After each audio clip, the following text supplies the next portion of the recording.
Looks good. All right, I now call the order what's today? December 14th. December 14th, 2017, regular meeting of the Ann Arbor Historic District Commission to order. I'd like to take a moment to explain the order of the meeting, especially as it relates to the hearing of the applications on tonight's agenda. Each case will be called, and we'll first hear the staff presentation and recommendations. Following this, the commissioners who serve on the review committee will present their observations and recommendations. At this point, the applicant will have an opportunity to step forward and provide any comments or additional information about the application. Once the applicant has finished, members of the public who wish to provide comments on the current case may do so, while please noting the time limit of 3 minutes per person. Everyone who steps forward will need to state their name aloud for the record and sign in at the sheet located at the podium and limit their comments to the application at hand.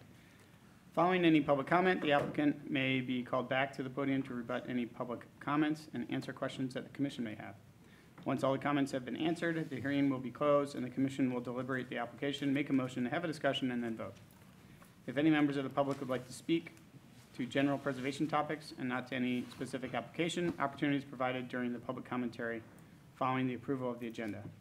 Everyone who would like to address the commission may do so and will be asked to state their name aloud for the record and sign in at the front podium. Thank you very much for coming this evening. Your comments are valuable to the commission. I would like to introduce the commissioners. On my left, we have Jessica, don't tell me, I'm going to get it. I have it right down. Quijano? Yes. Sweet. Down there's Evan Hall, David Rockland in the middle. Over here, oh, new face, Max Cope, Anna Epperson. Bob White. And Bob White, of course. All right, and then we have the roll call, right? Yes. Okay, Commissioner Beeson. well, I'm here. Commissioner Cope. Here. Commissioner Epperson. Here. Commissioner Hall. Here. Commissioner Quijano. Here. Commissioner Rockland. Here. Commissioner White. Here. You have a quorum. All right, the agenda, I actually don't have any packet. Do you have your packet?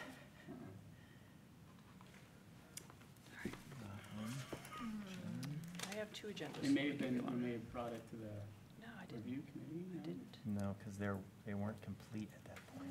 Here you go. Okay, we'll start that. All right. All right, approval of the agenda. Start with that part. Are there any additions or deletions to the agenda? All right, without objection, the agenda was approved as presented. All right, moving on to audience participation. Are there any members of the public that would like to speak on general commentary towards historic preservation out there? Nope, okay. We'll move on to, we have unfinished business. E1 elections. What do I need to say on that one? Yes. You should ask if there's a report The from nominating committee, The nominating committee is, yes, is that was Dave. you, right? Well, not just me, it was Dave Rotzman and me. Okay. And Commissioner White and Commissioner Rockland are on the nominating committee. nominating committee. That's correct. Okay. And the slate is Commissioner Beeson for chair, Max Cope for vice chair, and Evan Hall, Commissioner Evan Hall for secretary. Would you like to make that a motion? That is, I said, that is, Okay. make a motion. Second. Second. The motion. Thank you. Is there, Discussion. Is there discussion on the motion? Oh, yeah, I got this. hearing that? Hearing none. Any discussion? All right, we'll move to a vote. All those in favor say yes. Yes. All those opposed say no. Motion carries. Congratulations. Congratulations, Thank you, Bob. new officials. Thank you, Bob, and thank you, David. Thanks, David. Yeah. Okay, the next hearing is F1, 225 South State Street.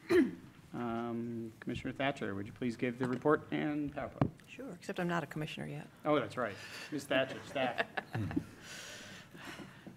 Little background, the construction began on the Art Deco State Theater in 1940, and it opened in 1942.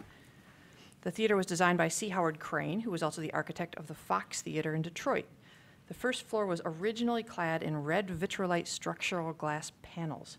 In the late 1970s, the interior was divided into 4 screening rooms, and in 1989, the first floor was converted to retail use. The second floor remains a 2-screen film theater. In 1990, the yellow and red neon embossed marquee was restored by Hogarth Management, who received a Special Merit Award from the Ann Arbor Historic District Commission for the work. The State Theater is an Ann Arbor icon. September of 2016, the HDC approved an application for restoration work and an elevator addition. That work is completed almost. They have a temporary certificate of occupancy and will be applying for a final one soon. The grand opening party was last Friday.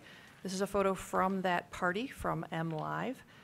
The marquee was also restored again because it was due for that work, and you can see that the sign and the neon are fabulous. All of those little light bulbs were replaced and made to work again, and they now chase across the front of the marquee, and you should really drive by at night if you haven't already to see it. There are two signs proposed. One is over this, which is the new entrance door. Oops, I'm going the wrong way. If you look over on the far right where it says State up above the doors, that is this area. This is what it looked like at the review committee on Monday. We'll get to that in a minute. The other one is proposed, let me see if I have a mouse pointer. The other one is proposed right here above a cabinet for displays, posters, which has not been installed yet, obviously. And the first sign would be over here. Just another view. You can see that there are little pigtails for electrical connections sticking out, though these signs would not be allowed to be illuminated. I had a little chat with one of the electrical inspectors about making sure that he has a talk with the electrical contractor about those not being hooked up. It would be really a shame to get signs approved by the HDC and get sign permits and install them and then turn them on and have them have to go off and be fined. So, but contractor understands that, and I am trusting that he is passing that along to the theater manager as well. This is, again, that other place where the cabinet's going to go. These red panels are amazing. Look at how shiny they are. You can see yourself in them. So here are the conceptual signs. This is obviously on the old storefront before the panels were reinstalled and this doorway, which used to be the main entrance, was taken out. Both are 76 inches wide. One is 12 inches tall. One is 24 inches tall. They're very straightforward. They have a radius on the edge of the aluminum side just to give them a little more of that Art Deco feel. These letters are a sheet of plastic behind cutout letters. These letters are all cut out of the metal. That is a drawing of where they would go. You can see it's the width of the doorway there and the width of the future cabinet. That was just a drawing from the original packet from the work that was being done. The elevator looks really cool, and if you go inside, it looks really cool from the inside looking out too. You got this great view down East Liberty. Again, these are some M Live pictures from Friday showing what the sign might look like if it were approved and installed. And there's another one, a representational photo of what it could look like. Very good. The good news is that since this is not, these are not historic materials, the signs came back down promptly. It's not the kind of thing that I'm all that inclined to really get after because it was sort of a no harm, no foul kind of activity. The contractor, when asked to remove them, did so promptly. So I really don't have much more to say about that. I am a little more concerned that they don't get illuminated from the inside because 3 times a week I tell people no internally illuminated signs, so that would definitely become a problem. So, SOI standards that are best applicable are number 1, which says property will be used as it was historically or be given a new use that requires minimal change to its distinctive materials, features, spaces, and spatial relationships. 2 says the historic character of a property will be retained and preserved. The removal of distinctive materials or alterations of features, spaces, and spatial relationships that characterize a property will be avoided. 9 says that new additions, exterior alterations, or related new construction shall not destroy historic materials that characterize the property. The new work shall be differentiated from the old and shall be compatible with the massing, size, scale, and architectural features to protect the historic integrity of the property and its environment.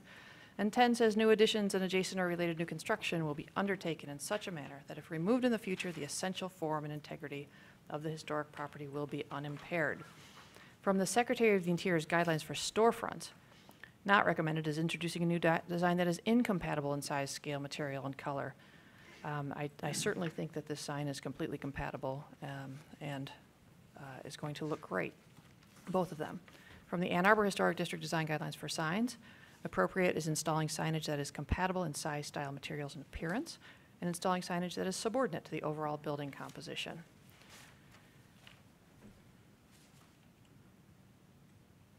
I'm going to go all the way back to the very first photo, which is here. So obviously the scale is pretty small. When you're on the ground, it's great to know which door you're supposed to go in. I was never really sure on the old State Theater, even after I'd been there many times. I think that the signage is minimal and complementary and certainly reversible. It's not mounted into any historic materials, and staff believes that the signs are appropriate and should be approved. Thank you. Thank you, Ms. Thatcher. Who were the commissioners? Was it Rockland and Keanu? It was Epperson. Rockland and Epperson. Epperson. All right, would the review committee please present your report and recommendations? Go for it. Can you guys hear me? Yes. Okay. So I agree with staff findings. I believe that the signs are located in the appropriate sign band. I think they complement especially the lower portion of the street facade with the nice new powder-coated metal, bent metal. I think there's a nice feature that the signs have taken on, that they're similar to the formed metal below. I think that I think one concern is while I agree that that the entry needs to be highlighted and that needs to be sort of stated on a street level and there is minimal signage, there's a little bit of concern about the size of the lettering, although I think it does fit within the scale of the overall building composition. And I think the design is considered nicely, so I support the project. I also agree with the staff findings and with Commissioner Epperson. I would add that the McKinley Film Center sign, right now, it just sort of looks floating. And that, when we were looking at it, I didn't know, or I didn't hear that comment about the, like the cutout for other displays, I guess, a display cabinet. But that'll be nice that that'll be sort of anchored with that display cabinet and it won't just kind of look floating as it does in the photo. And as for the backlit discussion or concern, these signs, just because they are the metal, the cut metal, they do look nicer than your sort of typical backlit sign, which might just be a piece of plastic with lettering on it, the full sign with lights behind that. So even without this sign being lit, it was designed as backlit. I think it will look good as a not turned on backlit sign. So, thank you. All right, would the applicant please come forward, give your name for the record, please sign in, and respond to any comments at staff or the review committee report, please. Yes, good morning. Good morning. Good evening. It's been a long day. My name is Mark Shalou, and we rebuilt the theater marquee, changed all the neon, and added all the LED bulbs, repainted the sign, and this particular sign, both of them, especially the entrance sign for the state, is what I would categorize a wayfinding, because there's really no understanding to see exactly where you enter the theater. So that was one of the things, and you had mentioned that they are, we matched the signs with the powder-coated covering that they put on top of the brick, and then hopefully they're going to continue that down a little bit further. These signs were designed around a decal of the theater itself. We put radius corners, or what we call scallop corners. And any other questions or concerns anyone has for me? We can move on to that part. Any questions from the commissioners? None? All right, any members of the public like to speak on this application? Hearing none. I would like to now close the public hearing portion of regarding the application. The applicant may please be seated. Would any commissioners like to make a motion regarding the application? Commissioner Cope. I move that the commission issue a certificate of appropriateness for the application at 225 South State Street, a contributing property in the State Street Historic District, add 2 non-illuminated signs to the State Theater on the ground floor as proposed.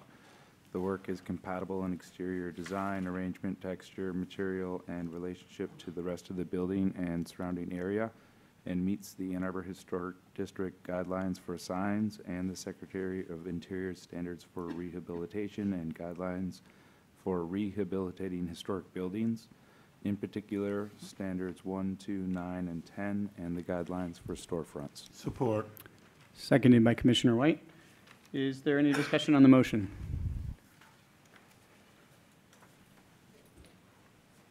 I'll say a quick thing, because we can. From the Secretary of Interior's guidelines for rehabilitating historic buildings, there's a recommendation, not recommended in storefronts. So I can see how there's a little pensive thought about this in terms of a storefront sign, that it would be on the bigger side in terms of a storefront sign. But then I look down at from the Ann Arbor Historic District guidelines on signs and what's appropriate, and it talks about the sign, installing a sign that is compatible in size and appearance to the historic resource and the district, and installing signage that is subordinate to the overall building composition. So in conjunction with the nice, big, huge marquee right next to it, clearly this sign is subordinate to that and does a decent job. Any other thoughts? Let's move to vote.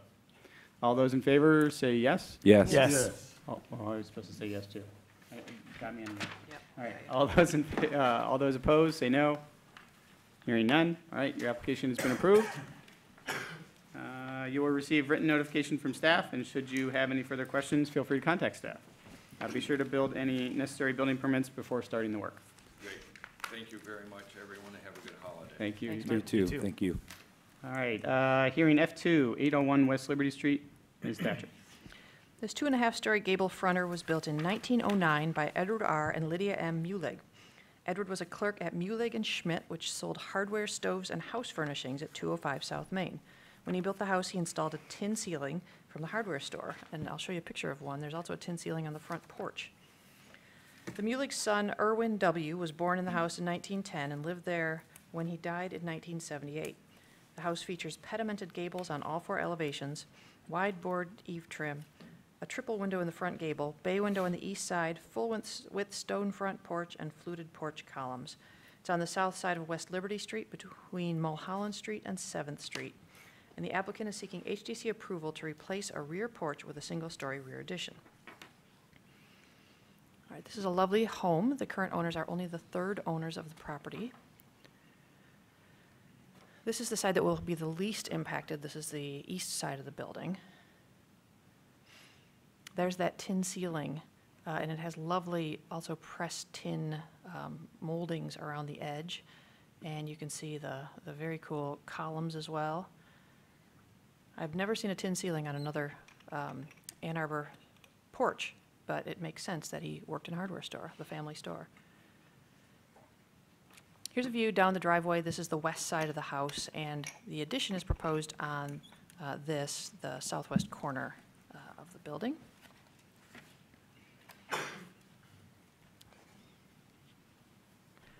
There were a lot of good pictures in the packet. Here's one of the rear of the house. You can see that there's this porch here. This is proposed to be removed and replaced with a room. It's a little bit shallower, the new room, and it would be at the same height, level, elevation as the porch.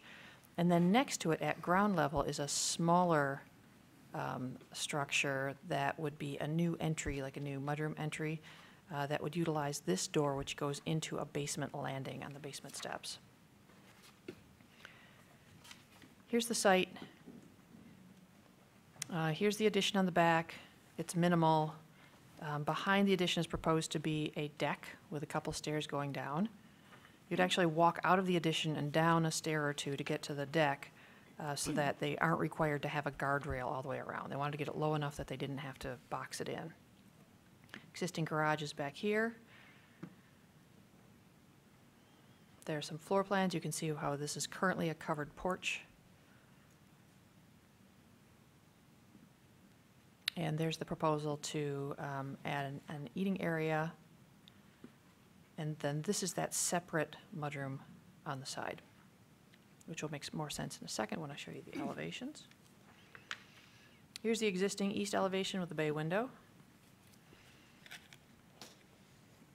And here's the east side of the new addition that replaces the porch. There you can see the deck going down. It would have a guardrail on one side with a graspable handrail to get up and down the stairs into the building.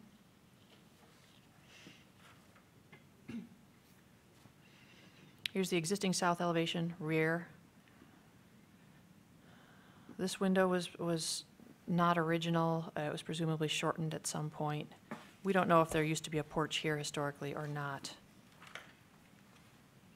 There probably has been a door opening here on the back since it goes to a landing.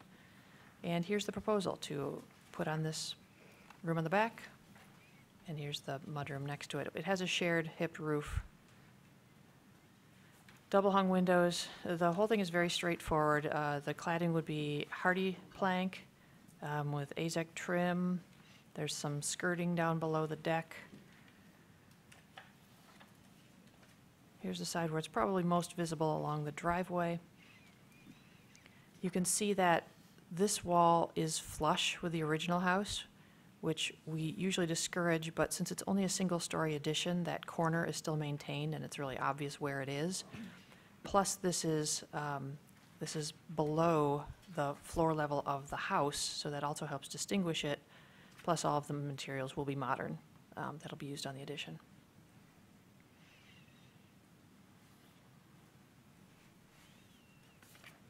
There is a window well and access opening into a crawl space on the other side of the addition. Here, just to get access to the crawl space.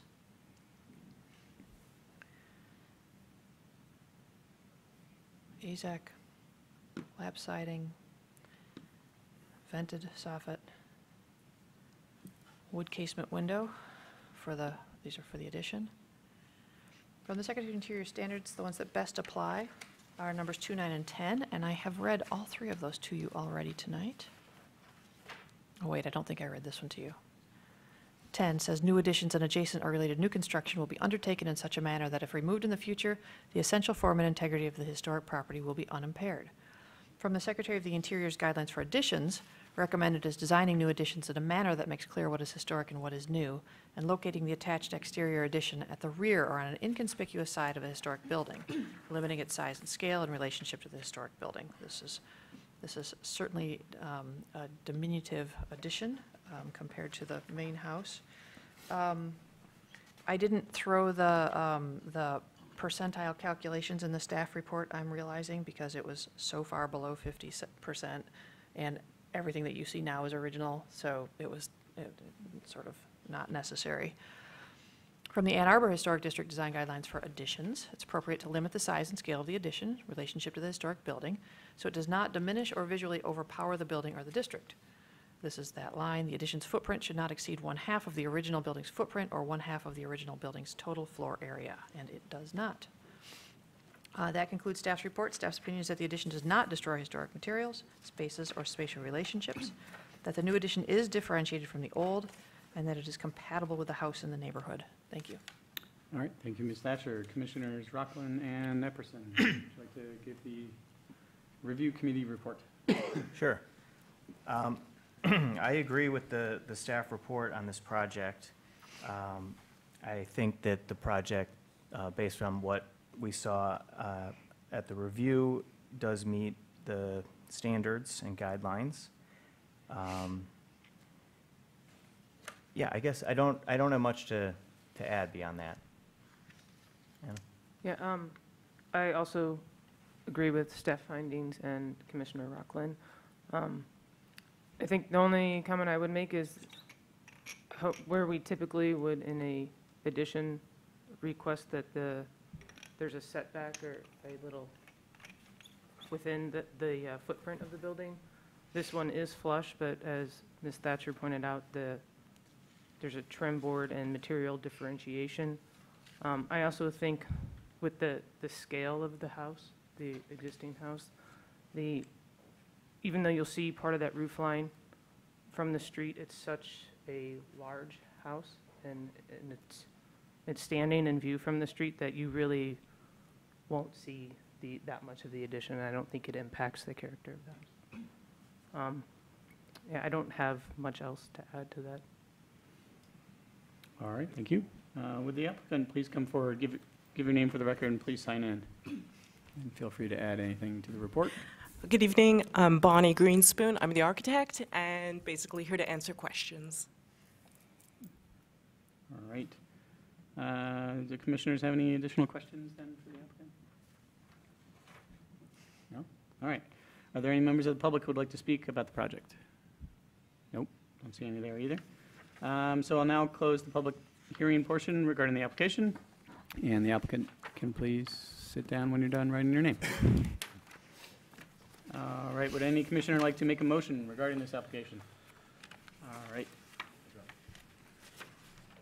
I move that the commission issue a certificate of appropriateness for the application at 801 West Liberty Street, a contributing property in the Old West Side Historic District, to remove a rear porch and replace it with a single-story addition as proposed. The work is compatible in exterior design, arrangement, materials, and relationship to the house and surrounding area, and meets the City of Ann Arbor Historic District design guidelines for all additions and the Secretary of Interior standards for rehabilitation and guidelines for rehabilitating historic buildings. In particular, standards 2, 9, and 10, and the guidelines for new additions in district or neighborhood setting. Support.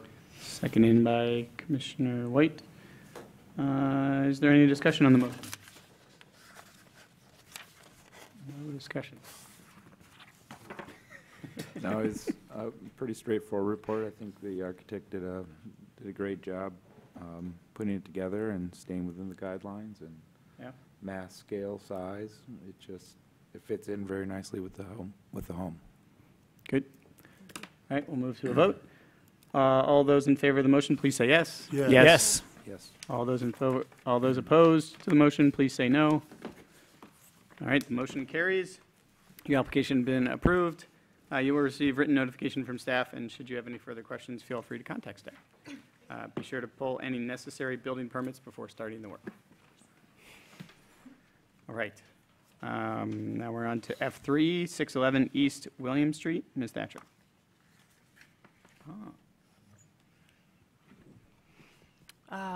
This is the Dekeshant, now owned by Redeemer Church. It was built in 1878 and was designed by William LeBaron Jenney, a Chicago architect considered the inventor of the modern skyscraper. He was on the faculty of the University of Michigan for a few years. And Jenney described the building as a copy of a 13th century French church. The Dekes used this shant for regular meetings, then later as an administration building for many years. It was restored at one point in the 1970s, has been only lightly used for many years now, though, and Redeemer Church purchased the building and is converting it over to church use. And you have seen an application or two pretty recently on this to excavate the basement in order to make that usable space. And you can see that there's lots of work going on there right now. They're also undertaking some restoration work, and I was assured that they're working on the chimneys, one of which is in pretty bad shape. This application, however, is for two things: to replace this front door and to install 3 signs on the building. So the front door, you will see, is a double leaf door, a double door. They swing outward, and the width of the door does not allow it to be reused and meet barrier-free access requirements. Each door has to have a powered opening, and they each have to be wide enough on their own. It doesn't count if you open them both. The architect can explain this much more clearly than I can, but the long and short of it is he's been working on this for a long time, and the ultimate solution would be to recreate take out the double doors, put in one new door. It would be a couple inches narrower on either side, but to make it resemble the original door. Now, this is not the original door. When we were out there, we realized when you're standing there looking at it, that not only have there's sort of herringbone or diagonal panels, beadboard panels that used to be set into these openings here, those are gone. But not only that, but you can see that there's the top and the bottom. The faux rail on the bottom does not match the historic one. You can see that in the packet if you look really closely at the photographs. And you can see here that this is basically a big, heavy slab door with this panel applied on the outside in order to make it look like a real rail and style door, with something filling in the middle. So we don't know when this door was installed, but it was encouraging to me that it was not the original door, which it may still be historic materials, but it's not the original materials on the door. There's also modern hardware on it. Here you can kind of see those panels, those diagonal panels. There's a much deeper shadow line around these than you see today. The stained glass and this little sawtooth trim up top will both remain in place. And so this is the proposal. You can see that there would be a new jam piece, a new jam trim piece around the edges, and it's 3.5 inches narrower on either side. It's designed to still look mostly the way it does now with the two panels. It just won't have doorknobs in the middle. It will have one pull on the left side. And it will be fully operable so that someone who's coming up on the lift that you guys approved several months ago will be able to move here onto the landing, press a button, have the door swing out, and be able to enter that way.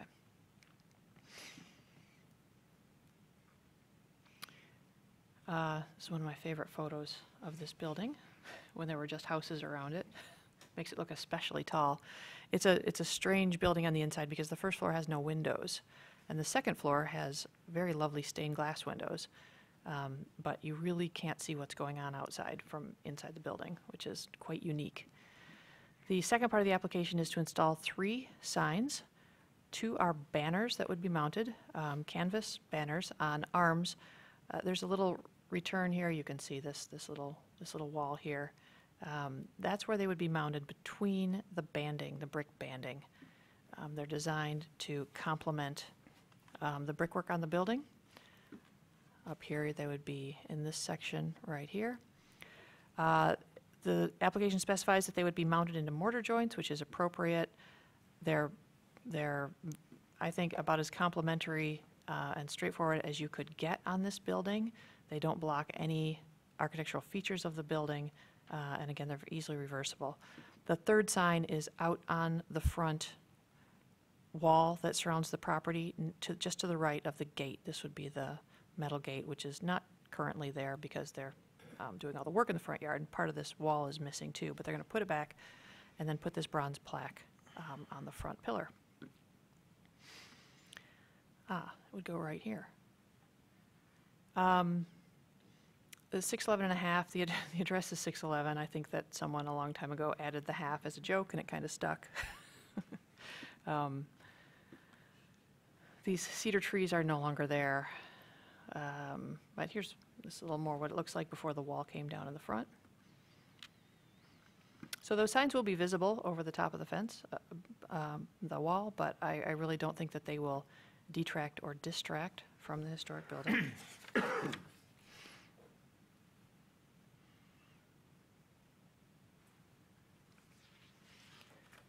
And there were a lot of great photographs in the packet. These were all provided, some more modern hardware that's on the current door. The Secretary of Interior standards, number 1 says that a property will be used as it was historically or be given a new use that requires minimal change to its distinctive materials, features, spaces, and spatial relationships. And I have already read numbers 2, 9, and 10 to you.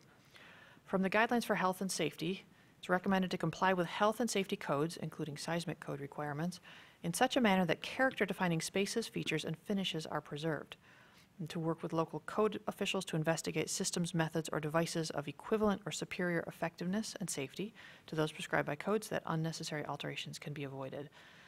I am convinced as staff that what's proposed is necessary in order for this assembly use to meet code.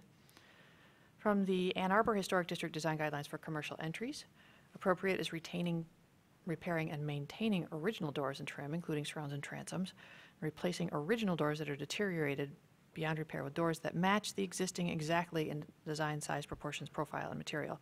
I've already determined that we don't have the original doors, we have something that's very similar to them. For signs, it's appropriate to attach signage through masonry joints, not masonry units, and to install signage that is subordinate to the overall building composition.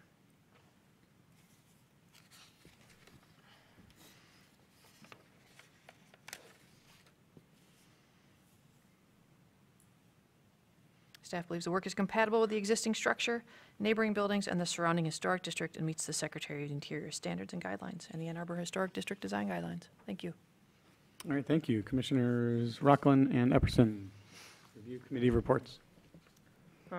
I agree with Ms. Thatcher's staff report. I believe that the architect has done a nice job of designing a nice solution to fit the opening with the code issues that have been raised. Going to a single door, but still maintaining the overall look of the existing original doors, I think is done very nicely. And they are keeping the original wood jambs and head at the top. There's a note that there'll be a power actuated closer, and we inquired about that. That'll be located in the floor, so it won't affect any of the trim at the head of the door opening as well. And I agree that this meets our standards and guidelines for Ann Arbor Historic District Commission and Secretary of Interior. I also agree with the staff findings. I think that this is something that has to be done to this building because of the safety of the occupants, and the code states that you need an outswinging door, and you need at least one of the leaves of the door to clear 34 inches. So I also agree that this is a great solution that the team came up with. And I guess another point in there is that the door is not original rail and style, some great piece of history that we're losing here too. So that, I guess, makes it easier maybe to say that we have to, redo the door mechanism there to meet code. I also believe the signs are complementary with the building. They're very, I just think, simple, and the signs the building's symmetrical, so the signs are symmetrical. That just makes sense, and then the plaque will just be classic on the brick. So that's it. All right, thank you very much. Would the applicant please come forward, state your name for the record, and please sign in? And if you have anything to add to the staff report or to the review committee, feel free. Take your time. My name's Gary Cooper. I'm with Cooper Design Architects.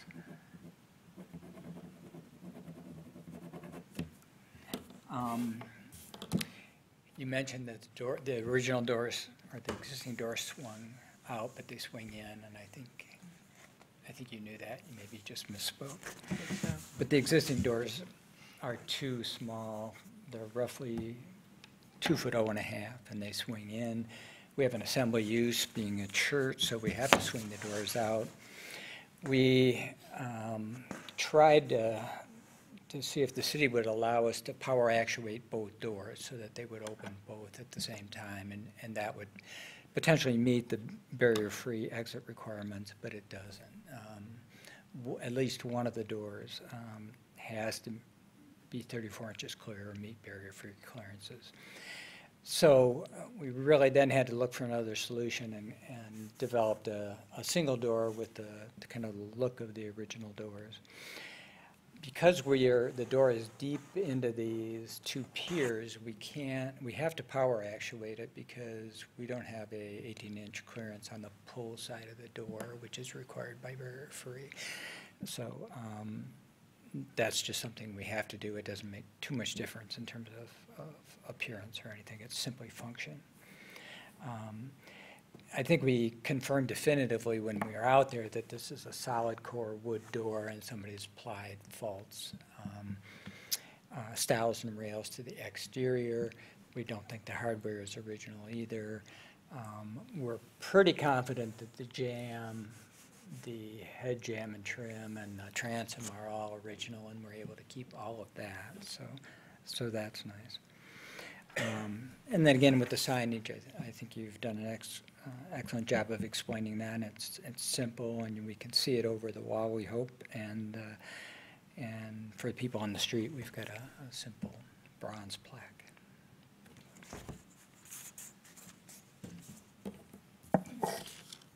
All right, any commissioners have any questions?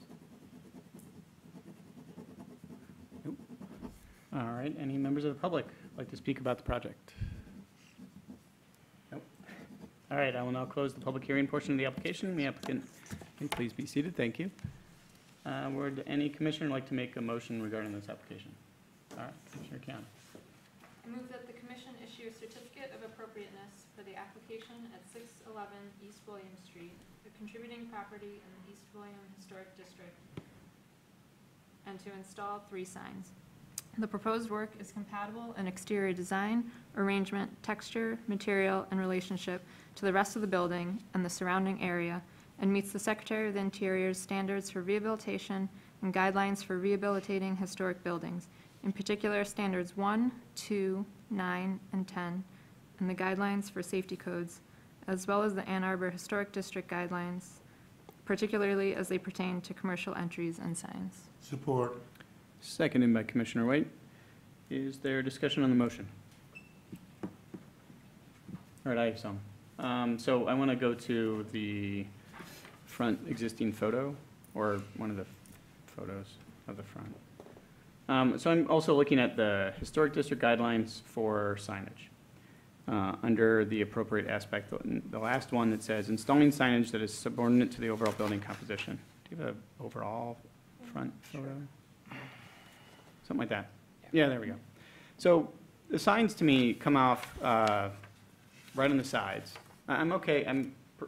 Personally, I think the guidelines are, in terms of the wall plaque, it's neither here nor there. I mean, it doesn't really apply very much. But the guidelines mentioning about making sure that it's subordinate to the overall building composition, I'm not really sure how that matches with signage that are attached to the overall vertical, the mass vertical of this composition. Because this building is really, that's its premier hotspot, is that center piece really aiming and shooting straight up. And by adding the signage to either side, it flattens the building and makes it more horizontal.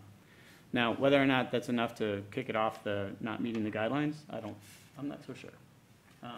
But I could see that effect. So can you go to the image that shows them potentially installed, or there we go. So you can see how it changes the composition of that verticality, because that's how we read this historic resource, is this major front entry in the portico. So having these side signage, although they can be easily removed and are perceived as temporary, do have an effect on how you visually see it. That's my input. I'm looking for discussion. Anybody? Would you suggest possibly a narrower, something that would emphasize the verticality? Well, the part of me questions location. why having them at all. Mm. That's one, because you've got the placard on the front wall. But again, does it really kick it off the design guidelines entirely? Maybe not. But it does make me question a little bit about whether or not it's affecting the overall building composition of the resource. I know that by mentioning this, I should have like an alternative proposal in mind, but I don't. No, that's fine. Something I had not considered, but I do see the validity of Yeah. the comment. And they're going to be quite contrasting, you know, because well, we might have to ask the applicant a little bit more, but as I see them, they're going to have some blue rendering with some gray and black lettering. Is that accurate? Is it a gray banner? Yeah. So they'll contrast from the red brick pretty sharply. Yeah. Just something to consider. Do you have any comments? You want to come up and address anything? I would like to say that the banners are a totally different material than the facade, that there's nothing comparable. It's not like we're adding material that's going to confuse the verticality. Also, I think the banners are probably going to be mostly blue. I just couldn't graphically accomplish that. And also, they won't be on the front plane of the piers. They'll be back a little bit. So it'll be clear that the piers go straight up and that it is not interrupted by the banners themselves. I think that they'll be, say 3 to 4 inches back, and therefore will be subordinate to the front gable as we see it. Good. If you could just stay up for 1 second. Commissioner Hall. Gary? Yep. Gary, how taut will the signs be? Like, will they be super rigid so that there is no movement with the wind? I think that we are supposed to design them that way. I think that, That they are taut, or they're... I think that the city wants them taught as part of the I see where you're the going. sign Yeah, ordinance. They were like just slightly... Yeah.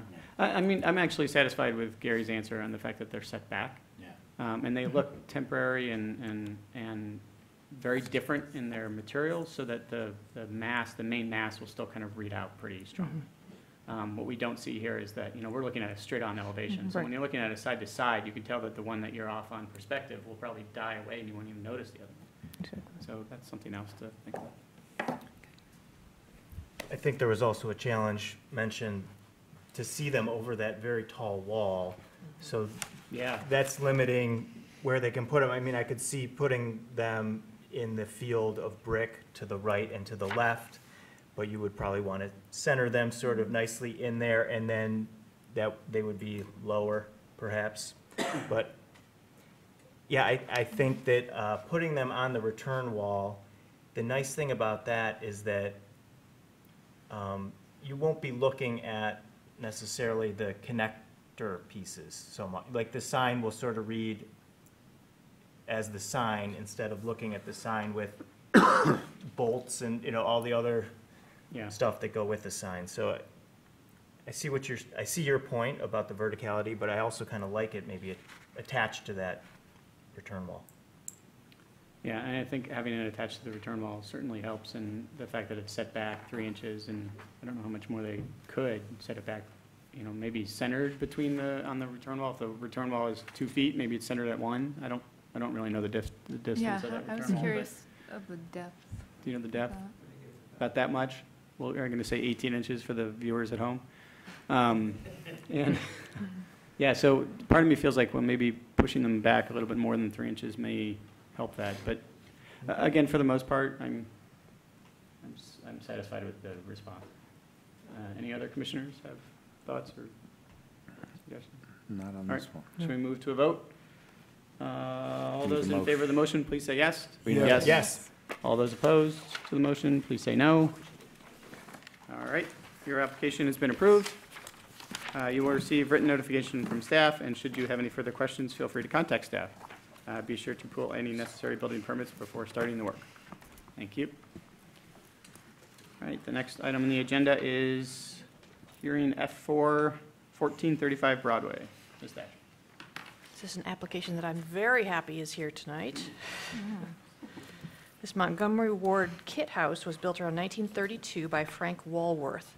There was a much earlier house on the lot, 77 Broadway, built around 1872. Part of that house's foundation was reused for this one. The model is probably the Wardway Mayflower, though that house is also called the Mount Vernon. And the window pattern on the sides and the floor plan don't match the Mayflower exactly. It's assumed that the house was customized when it was built. Site's on the northwest side of Broadway Street between Jones Drive and Cedar Bend in the Broadway Historic District. It's a very long application, but collectively the work is not large or impactful except in a historically accurate way. So just bear with me for a minute while I go through all of the items, but I don't think it'll be as complicated as it may look on paper.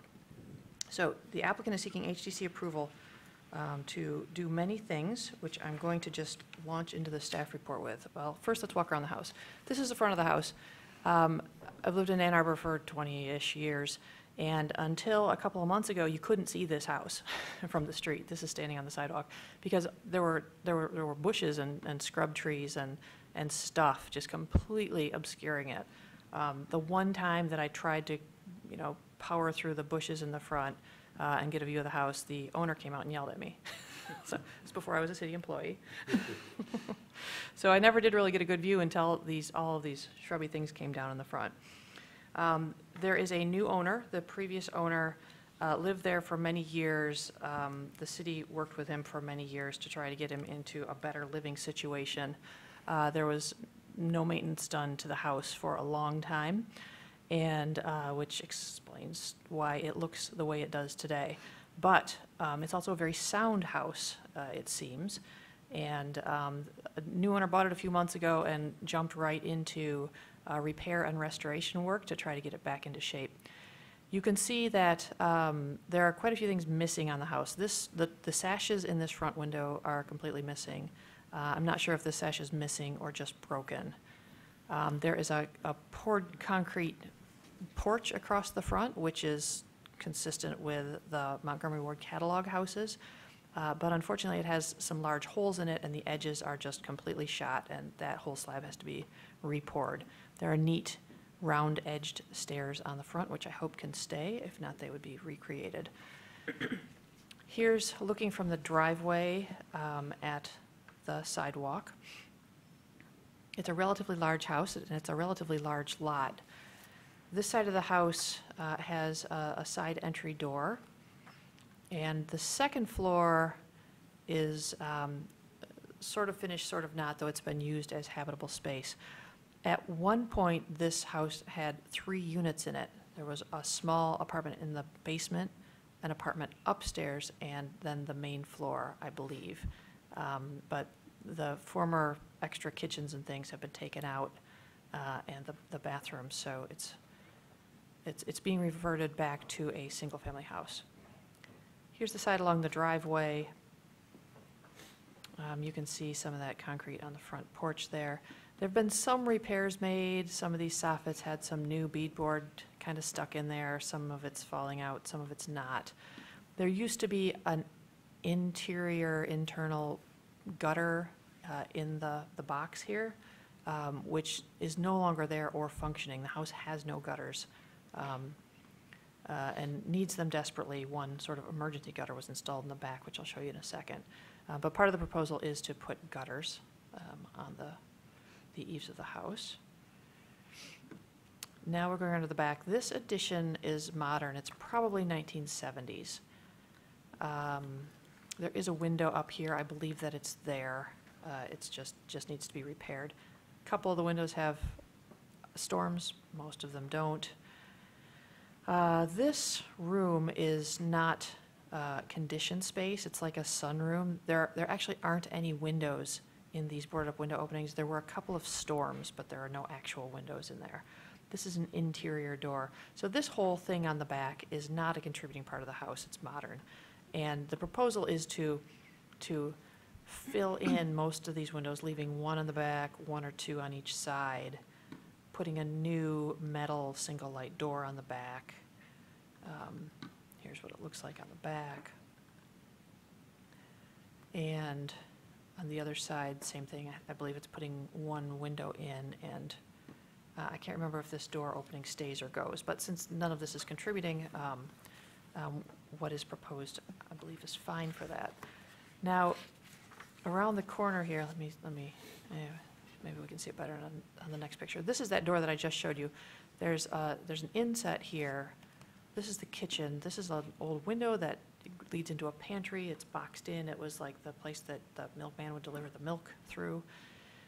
I'll go back and talk about these windows in a second. Notice that there's a basement window here and a well. Right here, where the snow looks a little shallower, that is the ceiling of a basement cellar. It doesn't look like there was a structure on top of it ever, but it's hard to say. But that is basement space down below there. Another thing to note is that there is no, the wooden siding and the drip edge down here, they go right down to the ground. There's wood on dirt down here around most of the foundation of the house, which makes it pretty tricky. You can see all these dark areas along the wall where it just sucks the water up from the ground. So that's something that will have to be addressed. On this back wall, there's one double sash window, a door, and a smaller casement window. I'm sorry, it's not a casement, it's a double hung again. And then up here we have a dormer with a series of 4 casement windows. I think I've got another picture of that in a minute that shows that. Proposal for this is to make the dormer 2.5 feet deeper, so moving toward us, in order to give enough of a room upstairs to fit a bathroom in it. Right now, it's basically just a bump in the ceiling to let light in and ventilation. Here's that back corner of the house, a little bit easier to see from here. Here is a window in a well. This is to the left of the door over here. This window is proposed to be removed and this well enlarged to become an actual egress window. It faces the back of the lot. This window's in kind of rough shape, but the wood is sound, and they would like to remove this window and relocate it to the side of the house that I'm about to get to. This is another basement window that is just not functioning well at all, and they would like to glass block in this one. Again, these are flanking that back door. This is around the other side of the house. It's just another example of that casement basement window. This one is going to be left in place.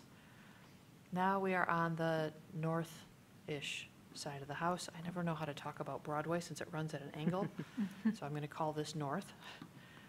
There is, there's an enclosure that was added on here, and it has a door that faces the street, and it's trimmed out really nicely to look like the rest of the house.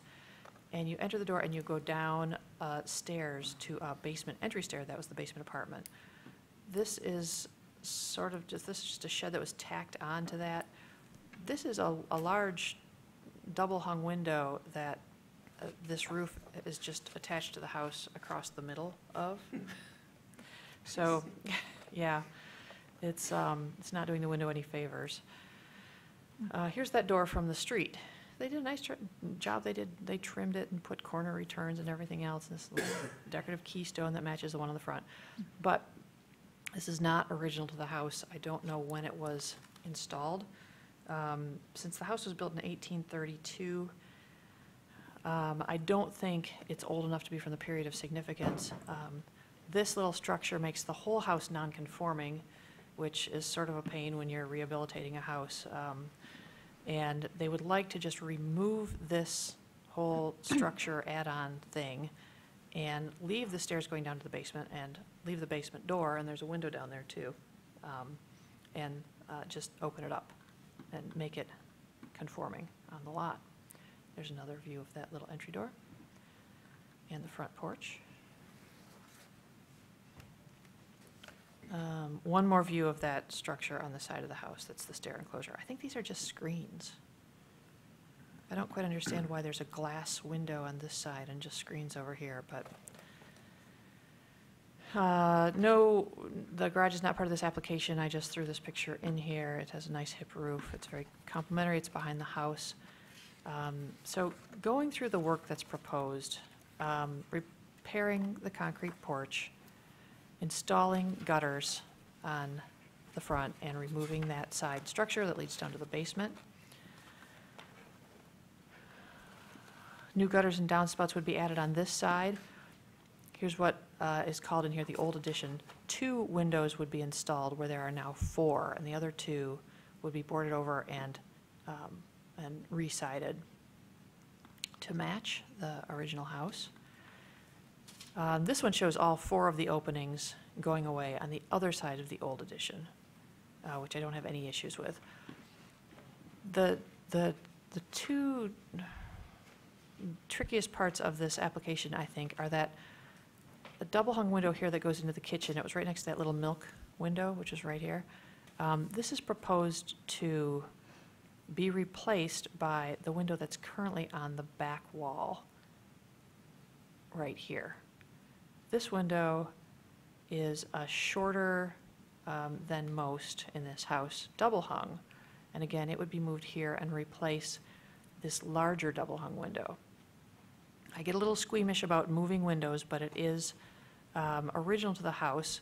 And this larger double hung can be used to repair the window on the front of the house, which I think is very important that you have consistency between those sashes so that one of the 4 windows on the front doesn't sort of stand out as looking different or cleaner or more modern or something like that. Here you can see also the shed roof dormer that's 2.5 feet deeper in order to give you some more headroom up top there. This is that basement window in a well that they would like to make into an egress window. And this is in a new opening on the side of the house. They've added it here on the side. Because of the situation of this house on the lot, you would really have to stand in just the right place on the sidewalk and really look for it. There's if I'm standing here looking at the house, there's a hill behind me with a house in pretty close proximity. It would not be obvious. I wouldn't want to do it on the other side, on the driveway side where it's super visible, but I really don't think that it changes the character of the house. It's already a feature of the house. Granted, it is a basement window, so it's a little bit unusual to move it to a sidewall. And this is where that large enclosure is that would come down. So we'd get this window back, which you can't even really see now because it's behind all that structure.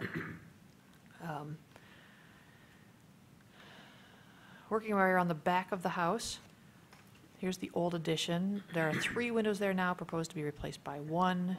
Back door would be replaced by a single light window. The row of windows across the dormer would be replaced by a single square window because this would be used as a bathroom. I really don't feel like these windows are not repairable. They're just crumbling to bits, the ones that are up there in the dormer. I don't feel like extending the dormer and reinstalling the historic windows is all that appropriate either, because then you're making it look as if it had always been that way when it has not. These 2 windows and 1 door, these 3 openings are proposed to be infilled completely. This is again something that we frown upon. This is the window that would be moved over to this wall. But it is not on a character defining elevation of the house. It's not even in a visible spot on the house. This is the window well that would become an egress window, and this is the window well that would become a glass blocked in window. New gutter and downspouts would be installed here, and this window would remain. It's boarded up right now. First floor plan, the existing is in the light hashed walls. The proposed is the dark walls.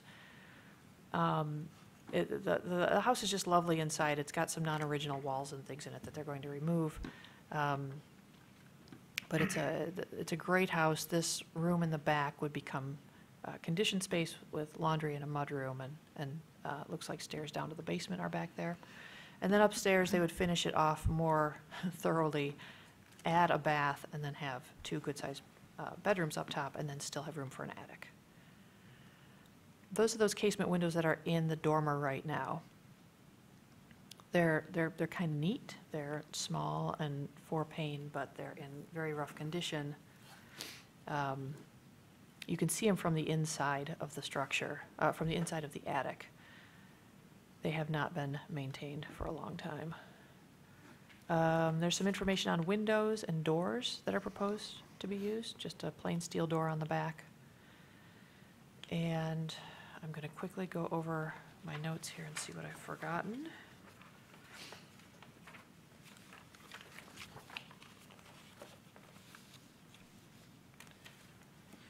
The sunroom addition doesn't appear on 1947 aerial photos, so it's not from the period of significance.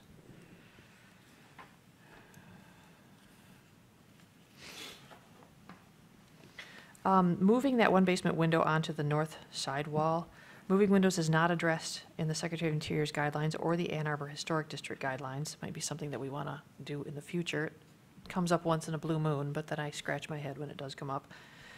Generally, cutting in new windows on a character-defining elevation is discouraged, but it is original to the house, and the style is distinct but compatible, and it's really not prominent or all that visible.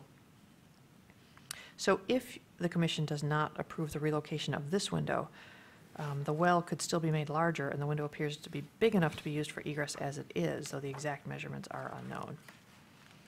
Same rationale would apply to the other window to be moved from the back wall to the kitchen. Well, leaving it in place would be the most appropriate, since both windows are on a not visible rear wall. Staff does not object to this work.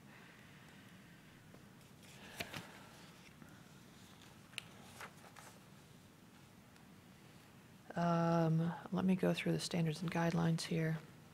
I've already read to you 1 and 2. Number 3 says that each property will be recognized as a physical record of its time, place, and use. Changes that create a false sense of historical development, such as adding conjectural features or elements from other historic properties, will not be undertaken. I don't believe that any of this work creates a false sense of historical development.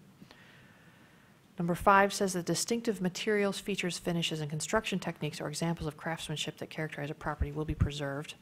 I think that the owner is doing a great job of planning how to do this and keep this restoration work in keeping with the standards. And numbers 9 and 10 I have already read to you. From the guidelines for wood, it's recommended to identify, retain, and preserve wood features that are important in defining the overall historic character of the building, which this application is doing. For windows, it's recommended to design and install additional windows on rear or other non-character defining elevations if required by the new use.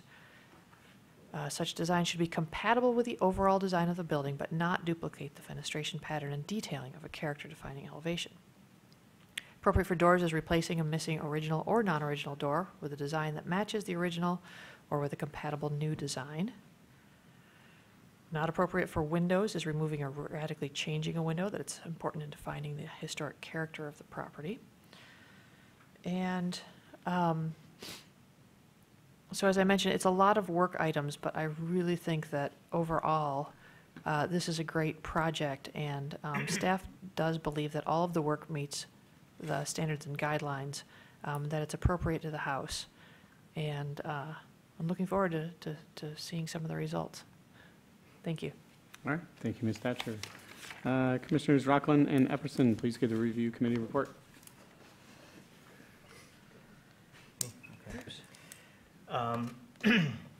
Yeah, well, it is quite incredible to go out on the site and see this house because it is in sort of a state of disrepair, but it's inspiring that, you know, someone has a vision for this house to rehabilitate it and bring it back, and I'm excited to see the results as well. I guess, big picture, what is being asked here, some of it maybe is close to questionable or sort of head-scratching from the standard standpoint, but I think what the most important thing is what the plan for the front elevation and then the second elevation on the side, which is the most visible. The two elevations we're looking at here, I do believe that all of the changes to these two elevations are, you know, follow the standards, and I have no questions about those. So that sort of puts any questions that I do have, those being on the rear elevation and then the other side elevation that you really, it's very difficult to see that elevation. One, because it's just not on the driveway side, and two, like Ms. Thatcher was explaining, that there is a grade change at the elevation, at the property on that side. It's up, and so even more so, that side is hidden. So that's sort of the larger point. There are some great details on this house, and most of them are on the front elevation. There's the really deep soffit board, obviously the porch covering, the deep soffit board, and then also the even deeper frieze board, and then the windows on the front and some on the rear as well. Instead of having a top trim board on the window, the side trim comes right up and butts up onto the frieze board, which is just a unique detail that, you know, most houses would have a top trim board on the window, but this one, you know, for whatever reason doesn't. It's definitely interesting and unique. So some of the other, there's a lot in this application that we can discuss, so hopefully we'll have a good discussion here. So, you know, all of the work that's happening on the quote-unquote old addition, that's not historic material, I think that's, will, you know, sort of be easier to discuss than maybe some of the other things.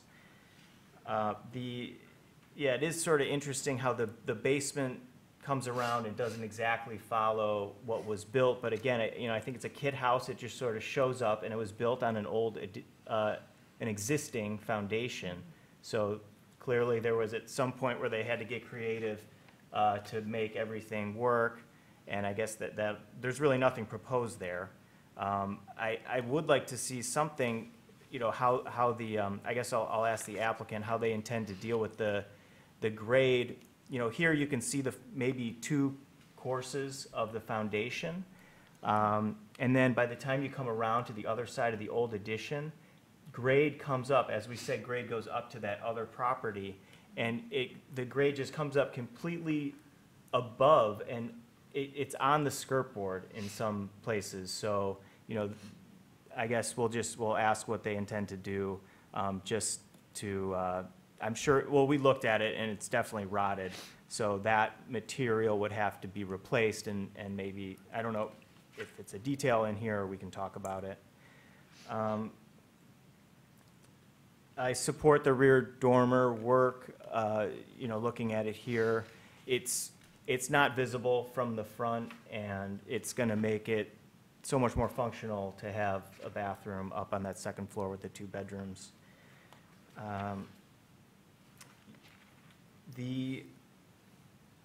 Yeah, I guess I'll be interested to hear what other commissioners have to say about the egress.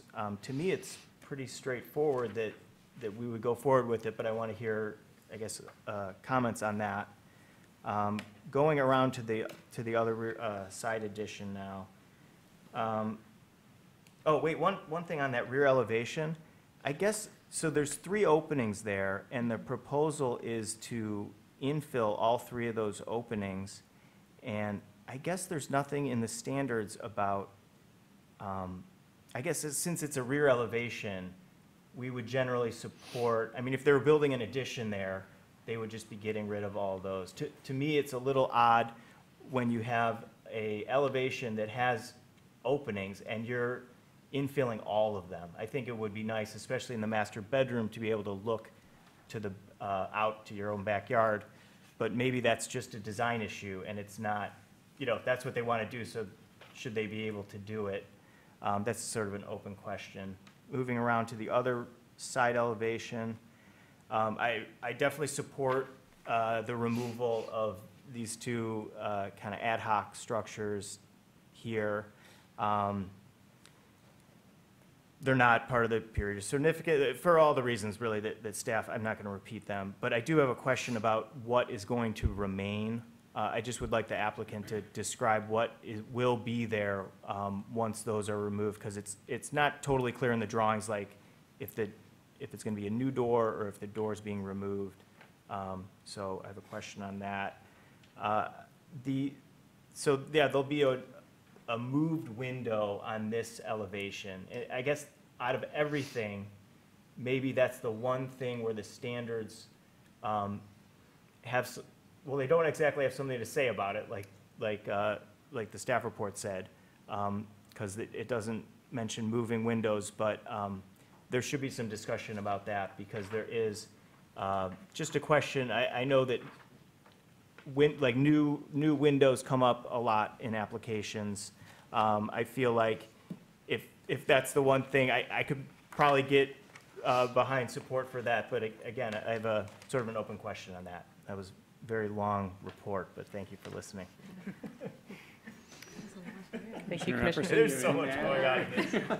I do not have a whole lot to add. I think you, Ms. Thatcher and Commissioner Rockland actually did a very nice job of going through the entire scope of work for this property. I will add, I also think it'll be really nice to see whenever it's finished. I think the structure for its age and seeming wear is still actually has the majority of its existing historic features, and I think it'll look really nice whenever it's done. It is quite an undertaking, and though there is quite a bit of work to be done and things that are moving around, I think Commissioner Rockland did a nice job of stating each facade. That I agree with his statement regarding the front facade and the south. Is that correct? The Driveway. the driveway facade, that I support the work on those. I also support the work on the dormer on the rear of the house and the addition. My reservations also come in with the removal of the windows on the original portion of the existing structure, or the original structure, excuse me. Mostly, I think, because once we look at taking all those out, there is not much left to the original facade of that structure, so that would be my, I think, major point of concern. But overall, I support the project and the amount of work that would be undertaken and the features that are going to be maintained, and I think it'll be nice to see. All right, thank you. Would the applicant or applicants please come forward, state your name for the record, and please sign in, and feel free to add anything you'd like to say about the staff or review committee reports. All right, my name is Bob Murray. I'm Mr. Delata's architect, and I think Joel did a great job of describing it. It is, when you look at it that way, with all the specific items, it is fairly complicated. But after all, it is a rehabilitation of pretty much the entire house. The house has been unmaintained for many, many years, and yet it's solid. The siding is still there. There is some rotten siding on that rear elevation where the grade goes up to it. But for the most part, the siding is in good shape. The siding and trim is in good shape and is able to be scraped and repainted. And there's a lot of character to the house. There's a lot of nice details that are still there, and so I think that makes the house worth saving. To answer maybe a couple of the questions, that rear elevation where the grade is kind of high and the bottom couple courses of siding have rotted, the siding does need to be replaced. A lot of that raised elevation back there, I think, is years and years of leaves and stuff that are added that aren't really dirt, but they become dirt. And the grade lowers as it goes to the rear and around towards the driveway side. So the thought is to build a swale to get that water out of that back corner, lower it a little bit so we're below the siding, and certainly replace the bottom couple courses of siding. So there is a little bit of rot there that has to be dealt with. The other question you had was on the north side, where we're talking about removing those couple structures. Right now, when those are gone, there is no door and windows in the basement. There's openings there, but the doors and windows are gone, if they were ever there. I'm not sure when the holes were made in the foundation, if that was in conjunction with building those little add-ons. So our thought is putting a new door and new windows in those openings into the basement. One of the other reasons that you didn't mention that it's so hard to see that side of the house is not only is there a grade change at the property line, but the house immediately to the north of it is much closer to the road. So as you're coming down Broadway, you don't really see this house, and you never really see that side of this house, because that other house is so far forward. Any other questions I can help with? I have a few questions. Yep.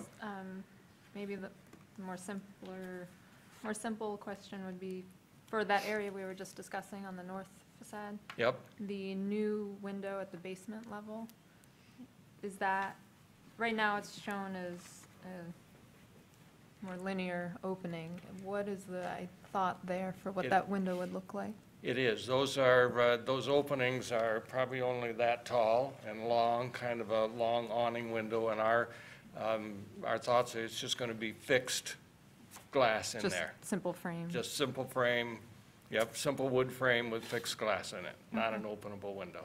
Sure. And it's pretty much out of view as Yeah, has been described? because it's into the basement, yep. For the old addition that will be rehabbed and the historic dormer that will be modified, what Right. is, and I apologize if I missed it in the application, but the type of siding proposed for that? For the dormer, it's really replacing with existing siding to match the existing house is our intention with the dormer. With the house, or with the rear addition, modern more addition, it's replace it with a hardy plank type horizontal bevel siding.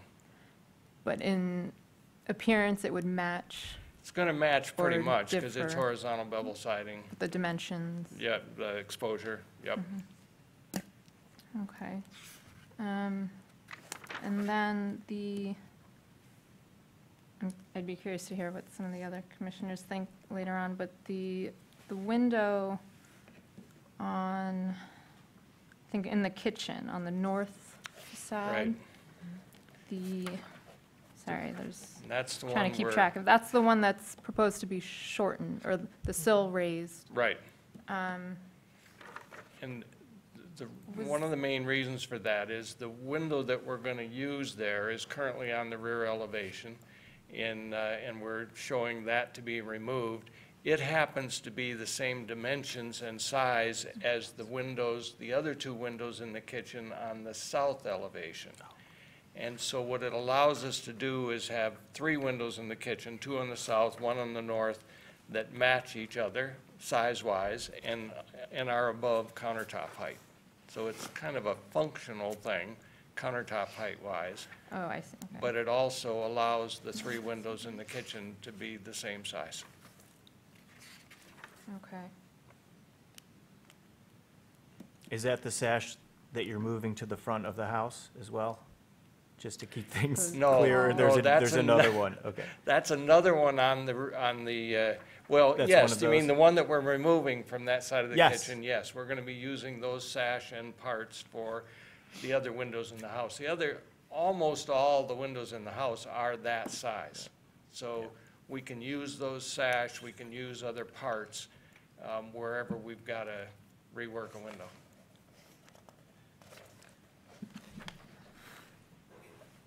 Jesse?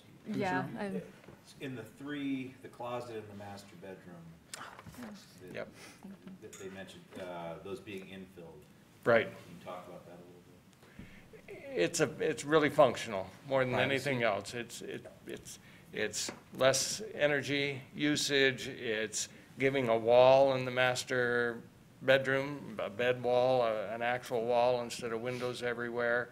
And the one is in a closet, doesn't really make a lot of sense in a closet. So those are functional. That's really the only reason for eliminating those and filling them in, function.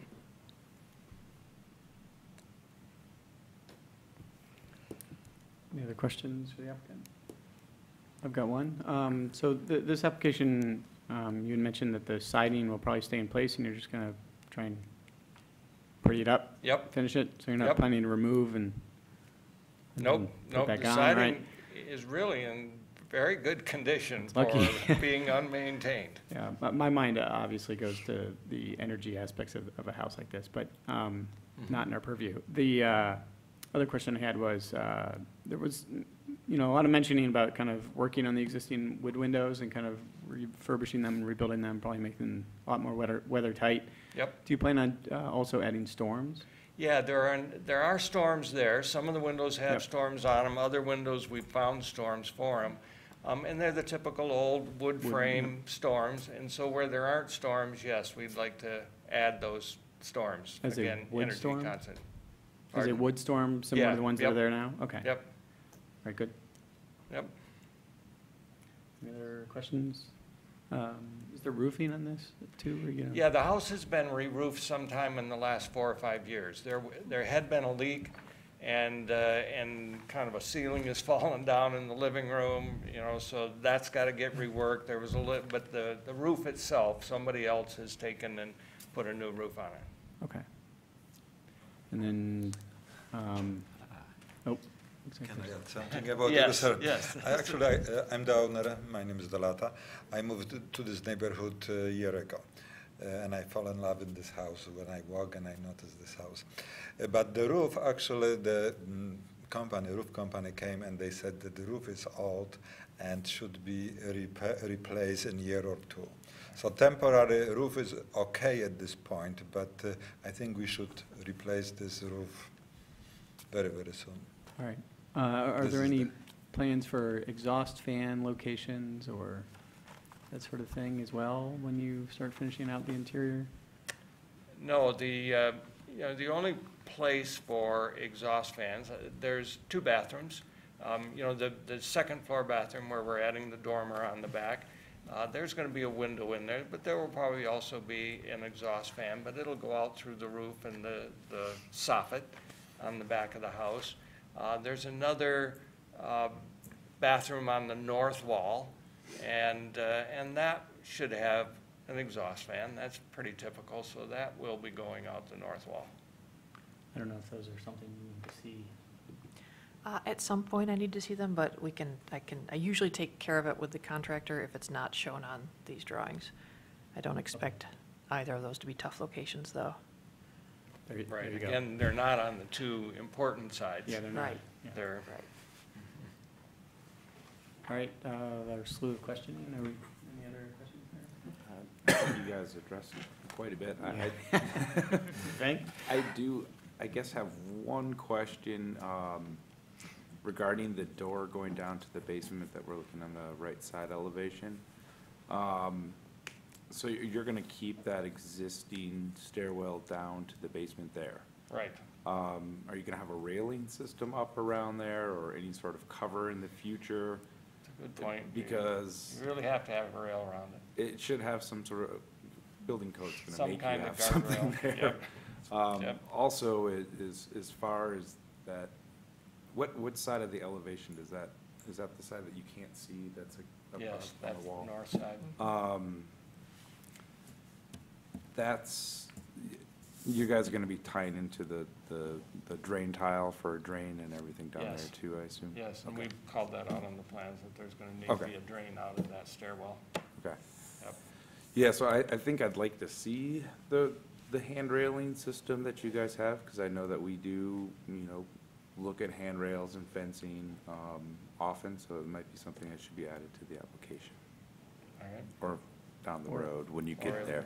Subsequent. Is that something, well, that's something We can I have would- staff we'd have to look approval at. for? Not necessarily. I have approved before simple, like metal, almost pipe rails, or bollards that go in the corners. This one would actually probably need a guardrail, I think it'll need but it the doesn't have full- to be massive and imposing. I think it could be pretty minimal and still meet code requirements. So I'm hoping that you would just let me treat it almost like a fence or a replacement part. Okay.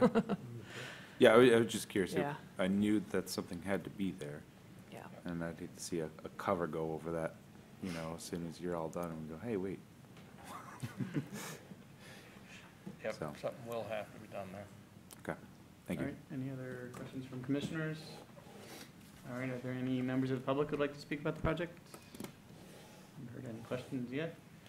All right, I will now close the public hearing portion regarding the application, and the applicant may please be seated. Thank you. Is there a commissioner who would like to make a motion regarding the application? Well, let me find it and I'll make the motion. All right. Give me about 10 minutes or so. Front page, you're going the wrong direction. Yeah, I'm going the wrong way. This will be a long one. Yeah, that's why I went and got a drink of water before. Whoa.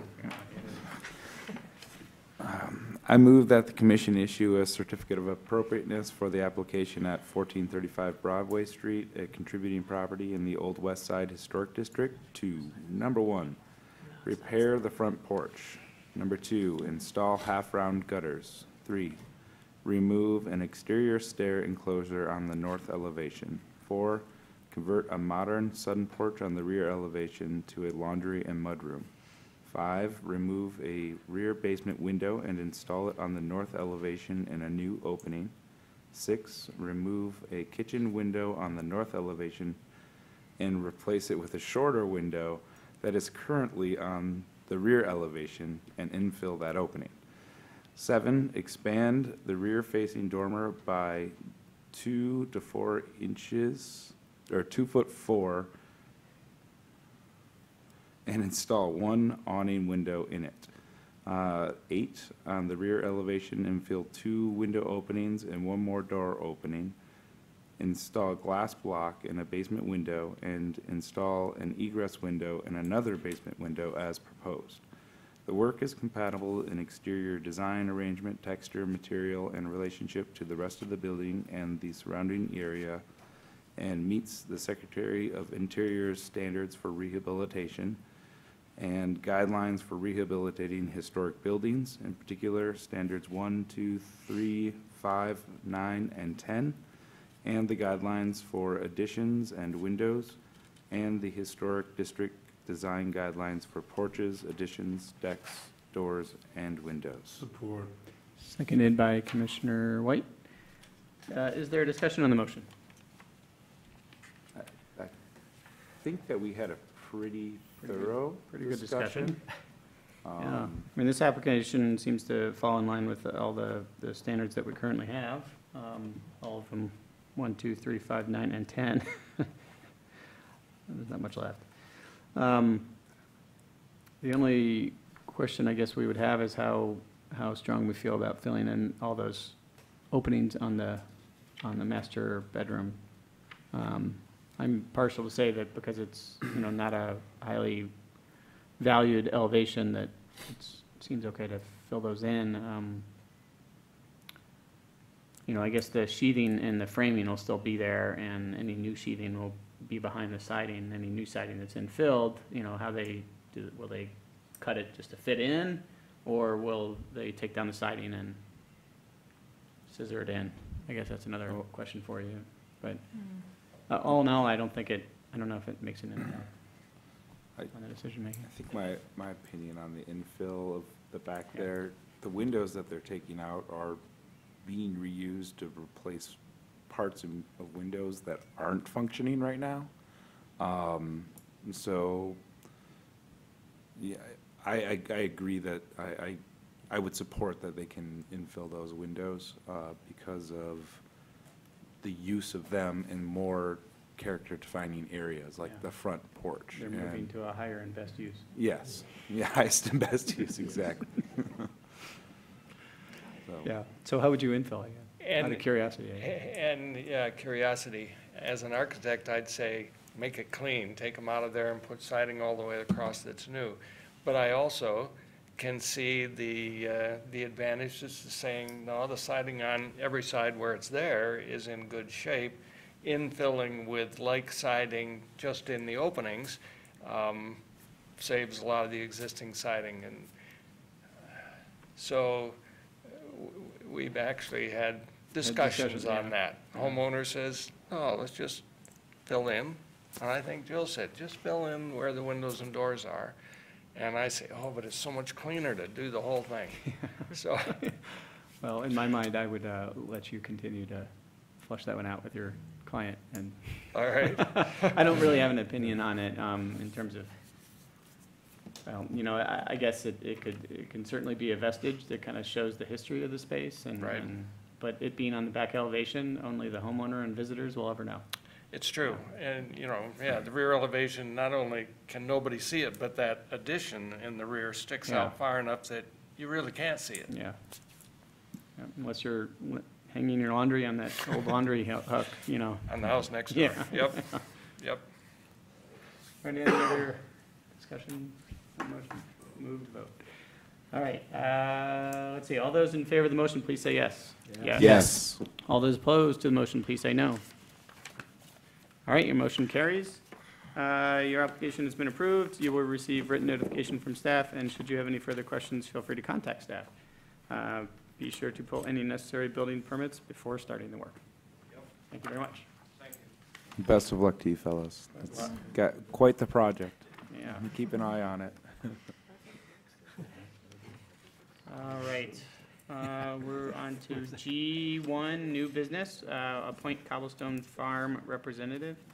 I'd like to nominate, Max, oh, pardon. You have to make Are a you ready? motion.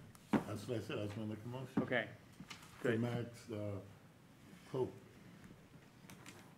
Commissioner Cope.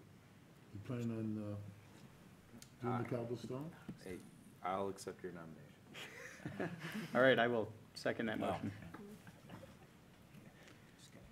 All right, we need to move the vote on that motion, right? You just did. Oh, we did? You Okay. seconded it. Oh, I seconded it, that was Yeah. it? No, you just need to call, just discussion. Done. Anything else on that? No? Yeah, just say, is there any discussion? Is there any discussion on that motion? No. Take a vote. Take a vote. All those in favor say yes? Yes. Yes. All those Yes. opposed say no. Good, all right, the motion right. carries. Thank you, Max. Yes, thank you, Max. Cobblestone Farm Well, representative. I will say, I went to their my first meeting with them on Monday this evening. It coincides with our historic week. week. So the second Monday and Thursday of each month, so I'll be fresh for reporting back from them. They do have a lot going on right now. They're refinishing a room upstairs. They are also in the process of restoring one of the old barns. It was a small caretaker quarter. The city of Ann Arbor has been pretty good about getting to their needs and taking care of what they need to get done over there. If anyone is watching or listening out there, I do encourage memberships at the Cobblestone Farm Historic Preserve.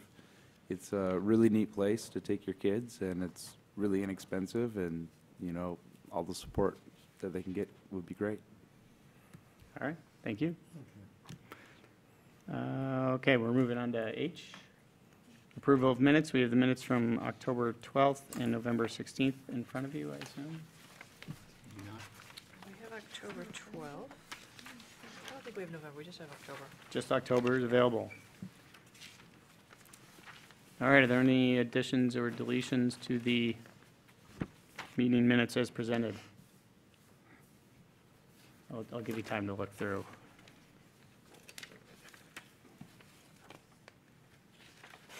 I honestly can't believe we're in December already.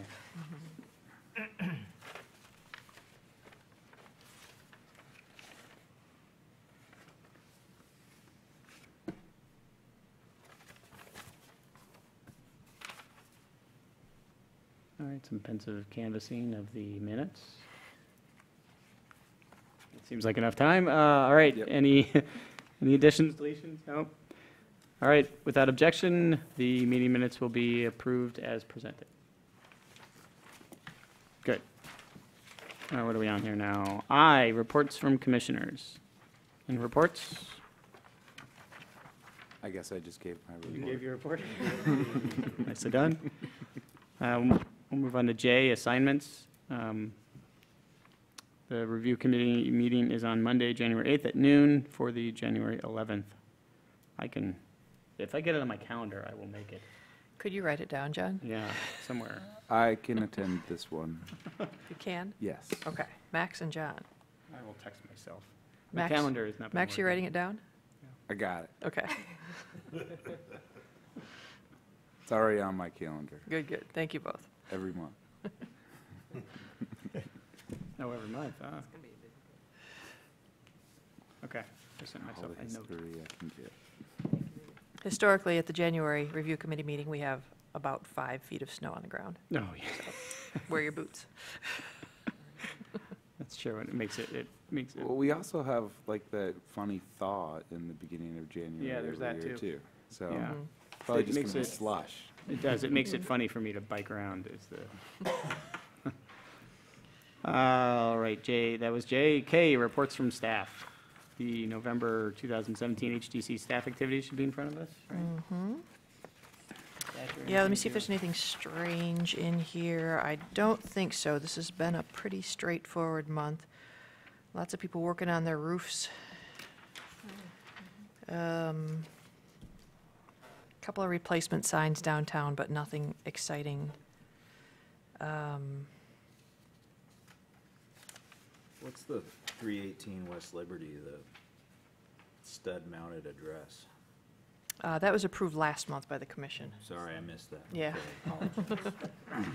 There's one, 249 Mulholland, which was a side entry door to replace a boarded-up window. That was in a modern garage. It's a very nice garage, and it looks very compatible, but it's not a contributing structure.